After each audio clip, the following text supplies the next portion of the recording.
compartir con ustedes algunos aspectos relacionados a la vida del ministro y sus finanzas.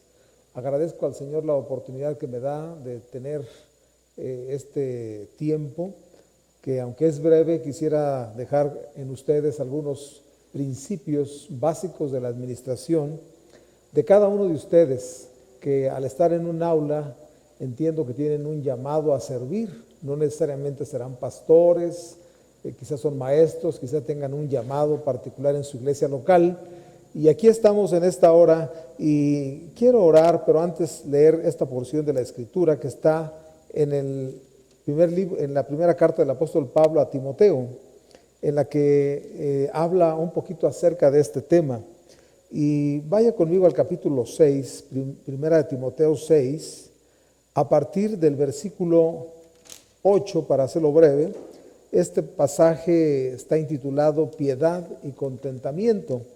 Y a partir del versículo 8 y hasta el 10 dice lo siguiente: así que, teniendo sustento y abrigo, estemos contentos con esto, porque los que quieren enriquecerse caen en tentación y lazo, y en muchas codicias necias y dañosas, que hunden a los hombres en destrucción y perdición. Porque raíz de todos los males es el amor, y subraya ahí, es el amor al dinero, el cual codiciando algunos se extraviaron de la fe y fueron traspasados de muchos dolores. Padre, en esta hora te doy gracias por esta oportunidad que me das de compartir con estos hermanos amados algunos principios de tu palabra, Señor. Te bendigo y me pongo en tus manos en el nombre de Jesús. Amados hermanos, nuestro Dios Todopoderoso es la fuente de toda bendición. Hemos cantado en el pasado muchas ocasiones: todo lo bueno que tengo lo he recibido de Dios. Y es que nuestro Dios Todopoderoso, como Creador y Señor, nos deja ver en su palabra que toda su obra sobre la tierra y más allá es parte de un plan eterno.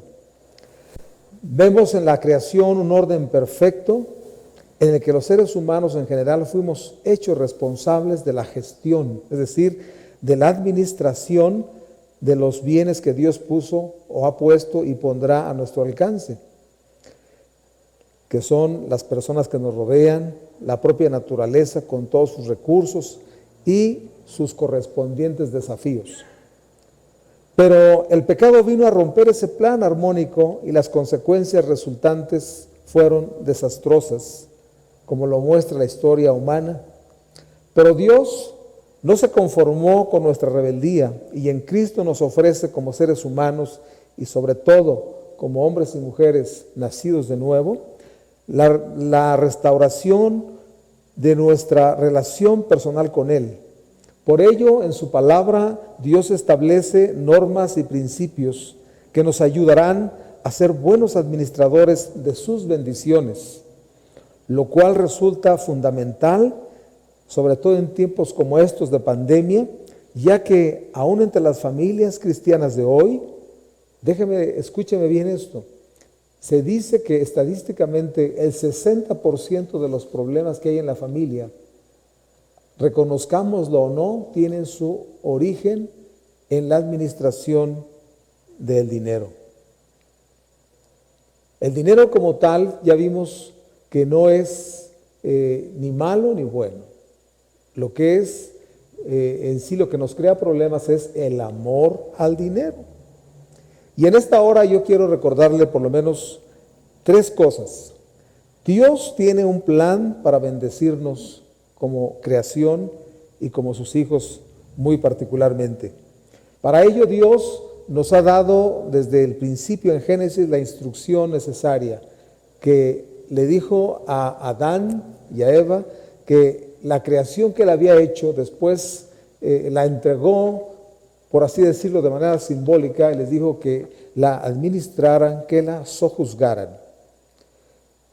Y ustedes y yo, hoy en día, una vez que Cristo nos ha llevado a una nueva relación con el Padre, tenemos la oportunidad de reconocerlo como el único proveedor, el único sustentador.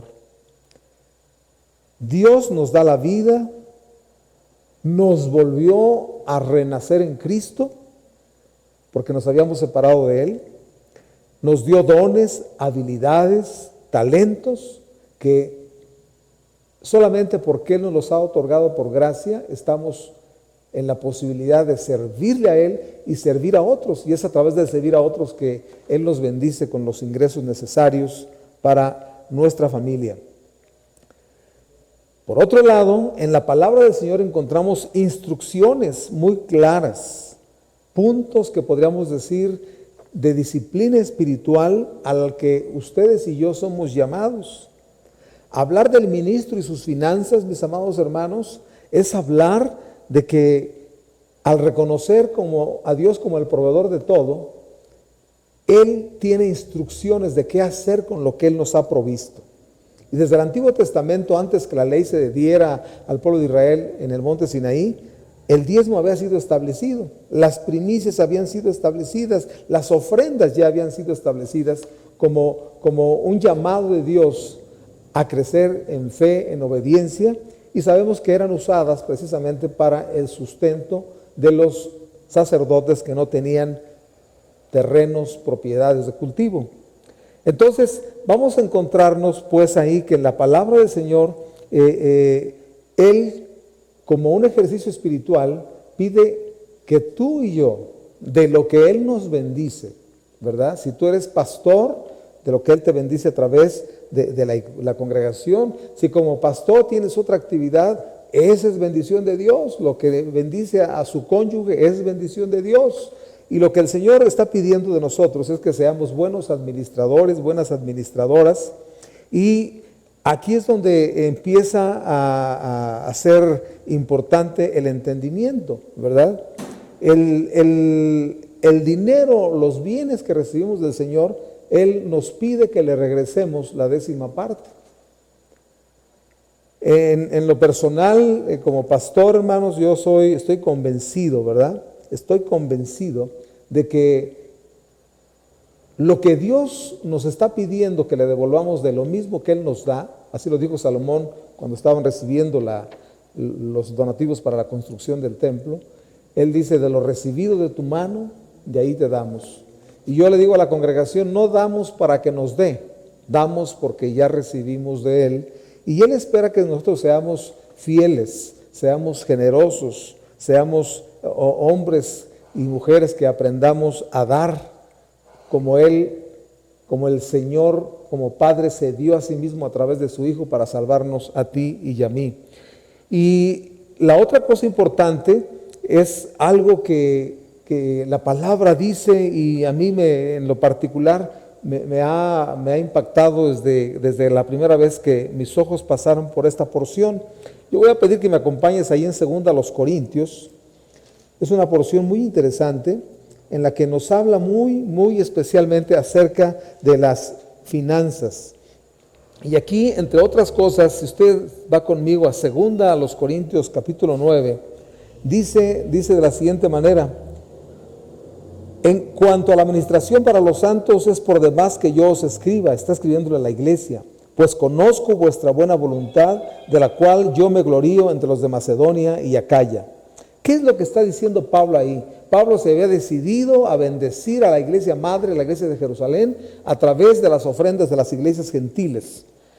Y más adelante dice en el versículo 6, pero esto digo, el que siembra escasamente, también segará escasamente, y el que siembra generosamente, generosamente también segará. Cada uno dé como propuso en su corazón, no con tristeza ni por necesidad, porque Dios ama al dador alegre. Y poderoso es Dios para hacer que abunde en vosotros toda gracia, a fin de que teniendo siempre en todas las cosas todo lo suficiente, abundéis para toda buena obra.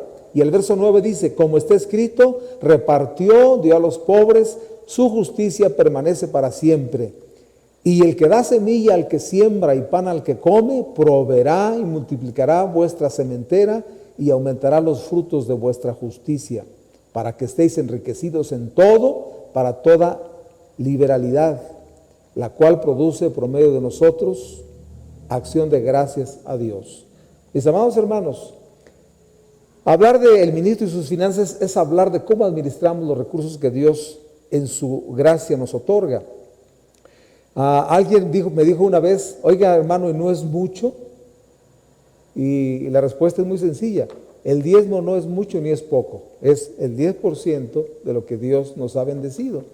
Y particularmente con mis hijos cuando eran pequeños y ellos veían que orábamos para entregar nuestros diezmos, recuerdo que mi hija mayor me decía, papá, ¿tanto es de diezmo?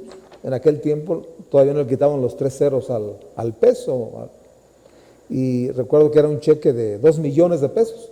Y le dije, sí, hija, imagínate, para ti eso es mucho, imagínate lo que es el 90% con lo que Dios nos ha bendecido. Entonces, mis amados hermanos, primero que nada tenemos que entender que no es como tú quieras responder a Dios en su llamado. El diezmo es punto de partida. Tú puedes dar el 15, el 20, lo que Dios te indique, o dar más allá de lo que aún la Escritura nos pide. Entonces, qué importante, mis amados hermanos, es que nosotros como ministros tengamos en mente esto muy claro. Si los ingresos bajan, tenemos que reducir gastos, y eso es parte ya de la administración que tenemos que tener en mente. Las matemáticas de Dios, que sería el punto 3, ya lo he mencionado, el 90 es más rendidor que el 100%. De ahí que un presupuesto, del cual podemos hablar en otra ocasión, es necesario, porque necesitamos saber cuánto nos bendice Dios personalmente como familia y hacer un presupuesto y hacer toda la aplicación de los gastos necesarios. Entonces, yo creo que nosotros tenemos que aprender a vivir en el plan y el propósito de Dios. Pablo habla del contentamiento, y ese contentamiento no es más que nosotros lo que recibimos de Él sea algo que primeramente agradezcamos y sepamos vivir, como decía Pablo, sé vivir en abundancia, pero también sé vivir en escasez. Y todo lo puedo en Cristo que me fortalece. Ese es el principio que yo quiero compartir con ustedes, que es materia, insisto, se podría desglosar en muchos más puntos, pero yo creo que ustedes saben de lo que estoy hablando. Y si usted no está diezmando, si usted no está ofrendando, hermano, primero que nada, usted está robando a Dios, y segundo, está sembrando escasamente, y escasamente también segará. Para concluir, mis amados hermanos, yo quiero dejar con ustedes 6 preguntas de reflexión para que usted ya en casa lo medite, lo comparta. La primera pregunta que yo tengo para ustedes es: ¿de qué manera Dios administró su creación? Dios hizo un plan de creación, hizo todo y al final nos puso como seres humanos como cereza del pastel para entregárnosla, para que la administráramos. Ya hablamos de la caída. Repito la pregunta: ¿de qué manera Dios administró su creación? La número 2, ¿en qué momento en su palabra Dios hizo al hombre responsable de la administración? Él le llamó sojuzgamiento de sus bendiciones. ¿En qué momento en su palabra Dios hizo al hombre responsable de la administración o sojuzgamiento de sus bendiciones? Número 3, ¿en qué sentido el 60% de los problemas en el hogar surgen de la mala administración del dinero? ¿Por qué decimos que el dinero es amoral, es decir, no tiene moral? Número 5, ¿crees que el diezmo es semilla? ¿Por qué? Segunda de Corintios 9, 1 al 11. Y aquí quiero agregar solo una cosa, hermanos. Quienes tenemos antecedentes del campo, campiranos, sabemos que de la cosecha hay que separar los mejores granos para el siguiente ciclo de siembra. Y el diezmo es semilla. Si no lo comemos, no habrá semilla para sembrar y habrá hambruna, habrá carencias. La pregunta número 6, ¿en qué consiste y qué significa para ti el contentamiento? De acuerdo con lo que el apóstol Pablo escribe a los Filipenses, capítulo 4, versos 10 al 13. Mis amados hermanos, con esto concluyo y pido al Señor que esta breve reflexión sea de bendición a tu vida, la puedas compartir con aquellos que te rodean y que puedas experimentar al sembrar, al responder, al sembrar en el sentido bíblico, no de la televisión, al sembrar, al responderle a Dios lo que Él te ha pedido. Dice que Él abrirá las ventanas de los cielos y derramará bendición sobre tu vida hasta que sobreabunde. Que Dios te bendiga y estaremos al pendiente de lo que Dios vaya a hacer en cada uno de ustedes. Hasta luego, hermanos, y gracias por esta oportunidad.